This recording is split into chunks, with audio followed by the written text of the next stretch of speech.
വിശുദ്ധ മത്തായിയുടെ സുവിശേഷം 17-ാം അധ്യായം 1 മുതൽ 9 വരെയുള്ള തിരുവചനങ്ങൾ. യേശു രൂപാന്തരപ്പെടുന്നു.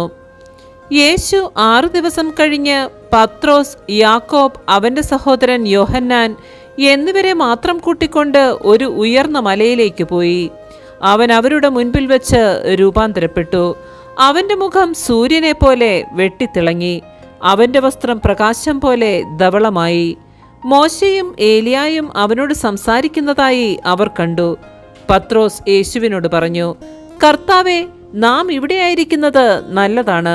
നിനക്ക് സമ്മതമാണെങ്കിൽ ഞങ്ങളിവിടെ 3 കൂടാരങ്ങൾ ഉണ്ടാക്കാം. ഒന്ന് നിനക്ക്, ഒന്ന് മോശയ്ക്ക്, ഒന്ന് ഏലിയായ്ക്ക്.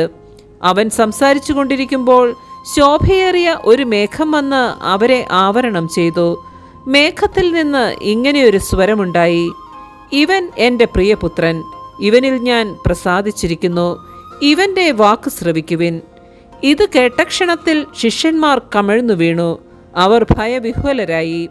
യേശു സമീപിച്ച് അവരെ സ്പർശിച്ചുകൊണ്ട് പറഞ്ഞു, എഴുന്നേൽക്കുവിൻ, ഭയപ്പെടേണ്ട. അവർ കണ്ണുകൾ ഉയർത്തി നോക്കിയപ്പോൾ യേശുവിനെ അല്ലാതെ മറ്റാരെയും കണ്ടില്ല. മലയിൽ നിന്ന് ഇറങ്ങുമ്പോൾ യേശു അവരോട് ആജ്ഞാപിച്ചു, മനുഷ്യപുത്രൻ മരിച്ചവരിൽ നിന്ന് ഉയർപ്പിക്കപ്പെടുന്നതുവരെ നിങ്ങൾ ഈ ദർശനത്തെപ്പറ്റി ആരോടും പറയരുത്. നമ്മുടെ കർത്താവായ മിശിഹായ്ക്ക് സ്തുതി.